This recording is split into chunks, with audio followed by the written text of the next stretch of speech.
영암의 한 주택에서 일가족 5명이 숨진 채 발견됐습니다. 외부 침입 흔적은 확인되지 않은 가운데 이 집의 가장인 60대 남성은 최근 성범죄로 입건된 상태였던 것으로 알려졌습니다. 건물 내 2층의 가게를 가려던 한 여성이 1층 문 앞에서 넘어져 크게 다쳤습니다. 보험사 측은 손님이 2층 가게를 가려고 했다며 2층 가게에도 책임을 요구해 논란이 되고 있습니다. 윤석열 대통령의 지방시대 비전 선포식에서 지지부진한 광주의 복합 쇼핑몰을 다시 한번 언급했습니다. 현재 복합 쇼핑몰이 어디까지 진행됐는지 짚어봤습니다. 31회째를 맞은 임박을 국악제가 전야제와 함께 화려한 막을 올렸습니다. 국참 조상현 선생과 지난해 수상자들의 공연으로 전야제 무대가 화려하게 꾸며진 가운데 올해 으뜸 국악에는 누가 될지 관심이 모아지고 있습니다. 여러분 안녕하십니까? KBC 8시 뉴스입니다. 영암에서 일가족 5명이 숨진 채 발견됐습니다.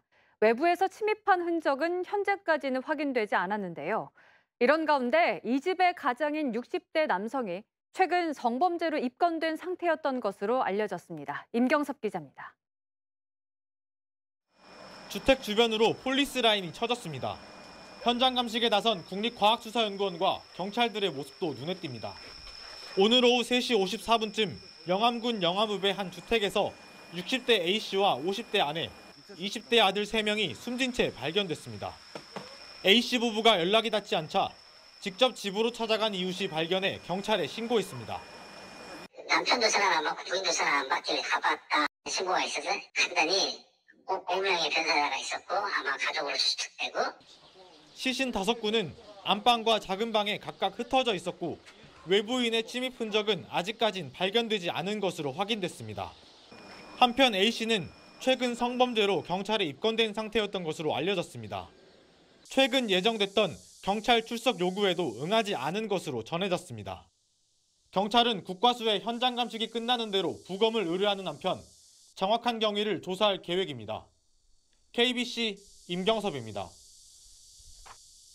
건물 2층에 있는 미용실을 가려던 한 여성이 1층 문 앞에서 넘어져 크게 다쳤습니다. 그런데 보험사 측이 이번 사고에 미용실의 책임도 있다며 합의금의 3분의 1 수준인 2천만 원을 내놓으라고 요구하고 있는데요.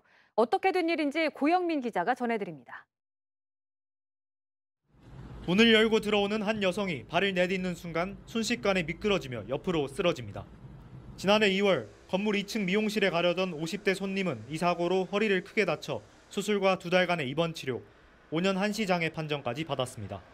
다행히 건물주가 들어놓은 보험 덕분에 사고를 당한 50대 여성은 지난달 6,700여만 원의 합의를 마쳤습니다. 그런데 사고의 불똥은 건물 2층 미용실로 튀었습니다. 갑자기 미용실에 2천만 원의 청구서가 날아왔기 때문입니다. 보험사에서 안전에 대한 책임이 미용실에도 있다며 합의금의 30%를 내놓으라고 요구한 겁니다. 솔직히 이런 일을 당해서 겪어서 많이 좀 당황스럽고 진짜 좀 많이 좀 어이가 없는데 대한민국의 어떤 자영업자 분이 과연 마음 편히 장사를 하고 가게를 운영을 할 수 있을까? 황당한 건 직접 보험에 들고 건물 관리를 해온 건물주도 마찬가지입니다. 대기업 횡포다. 왜? 미용실은 아무 죄가 없어요. 다 우리가 미용실을 빼고 내가 건물 관리인이니까 내 주인이니까 청소업체하고 같이 청소를 하기 때문에 이곳에서 사고가 났고 해당 미용실은 이곳에서 계단으로 한참을 올라간 2층에 위치하고 있습니다. 미용실이 있는 해당 건물은 4층 규모로 다른 가게들도 입점해 있습니다. 1층 출입구를 이용하는 게 미용실 손님만이 아니라는 이야기입니다.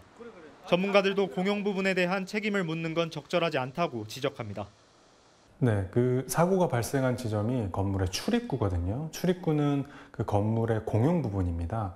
공용 부분은 그 해당 특정 세대라든지 상가만 쓰는 게 아니라 다수가 사용하는 공간이고 하기 때문에 그 부분에 대한 관리 책임이 해당 미용실 측에 전적으로 있다라고 보기는 어렵고 해당 보험사 측은 미용실에서 구상권 청구에 대해 이의를 제기할 경우 사실관계 확인을 위해 추가 조사를 검토하겠다고 밝혔습니다. KBC 고영민입니다. 초등학생들을 태운 통학버스가 주차된 차량을 들이받아 학생 7명이 다쳤습니다. 오늘 아침 7시 55분쯤 여수시 봉계동의 한 도로에서 초등학생 8명과 교사 등을 태운 통학버스가 주차된 차량을 추돌해 학생 7명이 병원으로 옮겨졌습니다. 다행히 학생들은 큰 부상 없이 모두 퇴원했으며 경찰은 정확한 사고 경위를 조사하고 있습니다. 윤석열 대통령이 지방시대 비전 선포식에서 광주의 지지부진한 복합 쇼핑몰 유치에 대해 다시 한번 언급했습니다. 지난 대선 윤 대통령의 공약 이후 복합 쇼핑몰 사업 계획들이 연이어 발표됐는데 지금은 어디까지 진행됐는지 이형길 기자가 짚어봤습니다.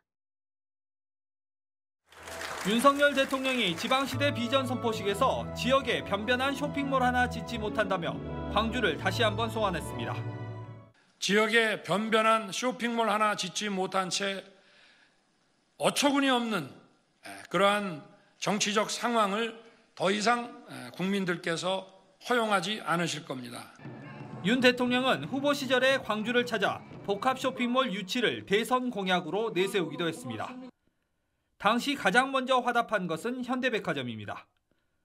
여의도 더현대를 뛰어넘는 더현대 광주를 임동 전일방 부지에 건립하겠다는 계획을 지난해 11월 발표했습니다. 하지만 전일방 부지 개발을 위한 사전 협상이 용도 변경에 따른 땅값 상승 평가액과 공공 기여율을 놓고 의견 차이를 보이며 지지부진합니다. 최근에는 사업자 측이 한 발 물러서며 감정 평가액을 받아들이고 다시 협상에 임하기로 해 추석 연휴 이후부터는 협상이 재개될 전망입니다. 단순히 100% 비율은 아니고요. 비율이 주된 사항이고 또 기타 사항도 열어놓고 협상을 할 생각입니다. 비슷한 시기 사업 계획을 발표한 스타필드도 다음 달 13일 신세계 측이 어등산 개발 사업 계획서를 제출하면 사업이 본격화될 전망입니다. 신세계 측이 함께 추진하는 광천동 백화점 확장이 교통대책 마련 등의 합의점을 찾지 못하고 있는 상황이 스타필드 유치에 악영향을 끼칠 것이란 우려도 있습니다. 사업자 측의 사업성과 지역 상권 보호, 공공기여 확보 등이 충돌하는 가운데 광주시의 협상력이 복합 쇼핑몰의 진행 속도를 좌우할 것으로 보입니다. KBC 이영길입니다. 광주 첨단 3지구에 분양가 상한제가 적용된 이른바 반값 아파트가 나와 관심을 모으고 있습니다. 광주 첨단 3지구에 2,400여 세대를 공급하는 제일건설은 오늘 견본주택을 오픈하고 84제곱미터의 경우 3억 9천만 원에서 4억 8,800만 원, 59제곱미터의 경우 2억 8,900만 원에서 3억 5,900만 원 등으로 2,400여 세대의 분양을 시작했습니다. 특히 분양가 상한제가 적용돼 이른바 국민평형으로 불리는 84제곱미터의 최저가가 3억 원대로 책정됐는데 이는 지난 8월 인근에 분양된 아파트 분양가 6, 7억 원대의 절반 수준입니다. 31회째를 맞은 임방울 국악제가 전야제와 함께 화려한 막을 올렸습니다. 국창 조상현 선생과 지난해 수상자들의 공연으로 전야제 무대가 화려하게 꾸며졌는데요. 1년간 국악제만 손꼽아 기다려왔던 시민들도 우리 소리를 신명나게 쏟아내며 국악에 대한 사랑을 표현했습니다. 신민지 기자입니다. 색색의 한복을 차려입은 참가자들로 북적이는 광주 향교. 무대에 오른 참가자가 판소리 춘향가의 한 대목을 부릅니다.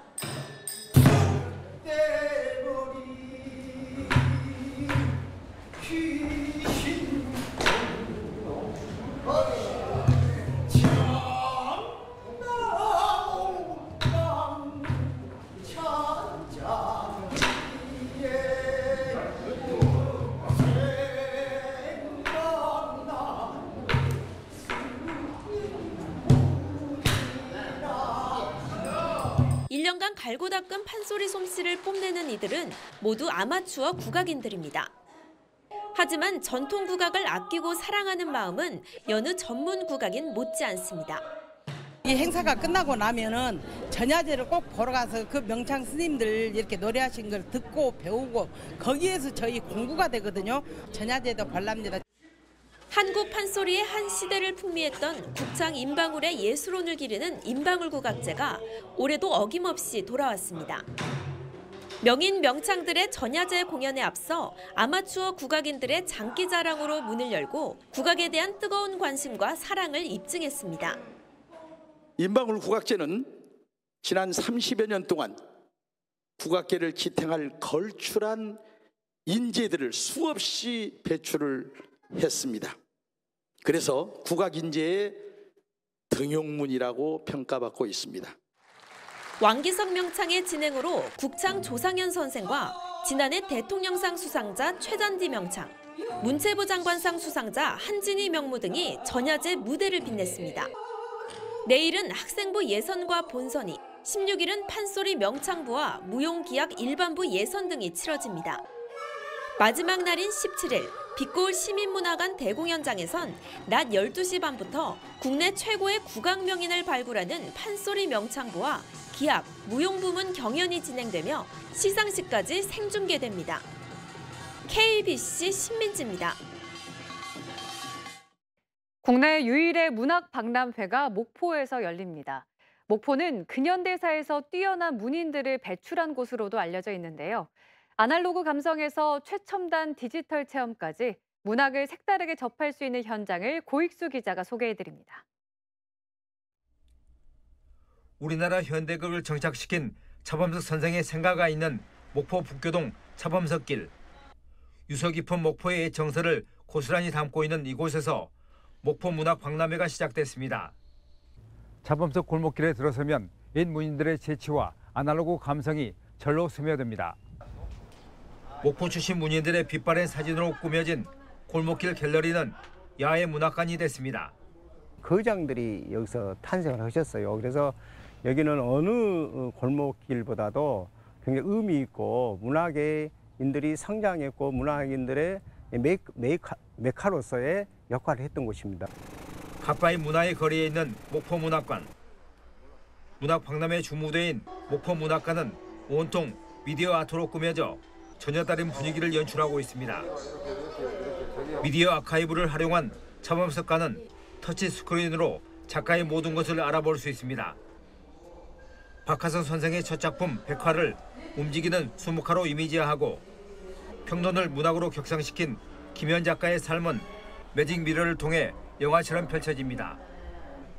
박람회장의 백미는 스마트 문학 체험관, 목포의 과거와 현재, 미래를 3면 인터랙티브 미디어 아트로 재현한 블라썸 목포가 눈길을 사로잡고 한상문화도서관은 마치 해리포터의 마법처럼 터치만으로 문학을 신비로운 세계로 이끕니다. 선생님 그리고 엄마와 아이들이 함께 뛰어놀면서 문학 속에서 자기의 그 상상력을 또 펼칠 수 있는 그러한 분위기와 또 그러한 컨셉으로 문학 유토피아를 내걸고 야심차게 마련한 목포 문학 박람회. 책을 직접 대하지 않고도 보고 만지고 느낄 수 있는 문학의 세계로 오는 17일까지 안내합니다. KBC 고익수입니다. 환경과 진로를 주제로 한 전남 청소년 박람회가 개막했습니다. 오늘 순천시 전남도청 동부지역본부에서 개막한 제2회 전남 청소년 박람회는 자연을 품은 전남, 미래를 향한 청소년의 비상을 주제로 내일까지 다양한 문화 체험 행사들을 진행합니다. 토크 콘서트와 부모와 자녀의 소통 강연, 그리고 꿈 발표 대회를 비롯해 웹툰 디자인과 3D 프린팅 등 각종 체험 부스 120개가 운영됩니다. 청소년들의 끼와 재능을 마음껏 발휘할 수 있는 장을 마련하고자 개최하게 되었습니다. 또한 4차 산업혁명 관련 쉽게 경험하지 못한 다양한 콘텐츠를 체험할 수 있도록 프로그램을 구성하였습니다.